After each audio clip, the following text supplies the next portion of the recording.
सावन महीना जितना महान है उतनी कथाएं वेदों और पुराणों में बताई गई हैं। पौराणिक कथाओं में वर्णन आता है कि इसी सावन मास में देवताओं और असुरों ने मिलकर समुद्र मंथन किया था। समुद्र मंथन के बाद जो हलाहल विष निकला उसे भगवान शंकर ने कंठ में समाहित कर सृष्टि की रक्षा की, लेकिन विषपान से महादेव का कंठ नीलवर्ण का हो गया। इसी से उनका नाम नीलकंठ महादेव पड़ा। विष के प्रभाव को कम करने के लिए सभी देवी देवताओं ने उन्हें जल अर्पित किया, इसलिए शिवलिंग पर जल चढ़ाने का खास महत्व है।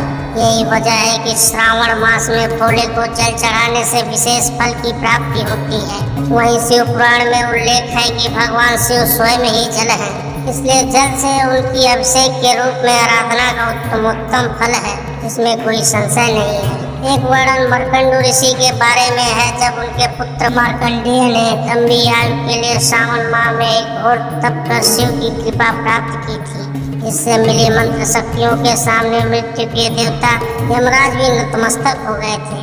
शास्त्रों में यह भी वर्णित है कि सावन महीने में भगवान विष्णु योग निद्रा में चले जाते हैं, इसलिए यह समय भक्तों, साधु संतों सभी के लिए अमूल्य होता है। यह 4 महीनों में होने वाला एक वैदिक यज्ञ है, जो एक प्रकार का पौराणिक व्रत है, जिसे चौमासा भी कहा जाता है। तत्पश्चात सृष्टि के संचालन का उत्तरदायित्व भगवान शिव ग्रहण करते हैं, इसलिए सावन के प्रधान देवता भगवान शिव बन जाते हैं। कहा जाता है कि भगवान शिव को सावन का महीना प्रिय होने का अन्य कारण यह भी है कि भगवान शिव सावन के महीने में पृथ्वी पर अवतरित होकर अपने ससुराल गए थे और वहाँ उनका स्वागत अर्घ्य और जलाभिषेक से किया गया था। माना जाता है कि प्रत्येक वर्ष सावन माह में भगवान शिव अपनी ससुराल आते हैं और भूलोक वासियों के लिए शिव कृपा पाने का यह उत्तम समय होता है। आपने इसमें कौन सी कहानी सुनी है और कौन सी कहानी आपके लिए नई है, कृपया हमें कमेंट करके जरूर बताएं।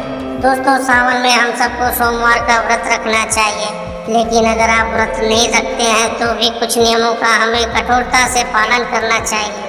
जैसे किसी भी अनैतिक कार्य करने से बचें, बुरे विचार मन में न लाएं, साथ ही ब्रह्मचर्य का पालन करें। सावन में मांस मदिरा से दूर रहना चाहिए, इससे न सिर्फ आप पर जीव हत्या का पाप लगता है, बल्कि आपका मन भी अशुद्ध होता है। सावन में बैगन खाने से बचें, क्योंकि शास्त्रों में बैगन को अशुद्ध माना गया है। सावन में भगवान शिव की पूजा में कम से कम बेलपत्र और धतूर जरूर चढ़ाएं। सावन हरियाली का मौसम है, यही हरियाली शिव जी को अत्यंत पसंद आती है, इसलिए पेड़ पौधों को काटने से बचें।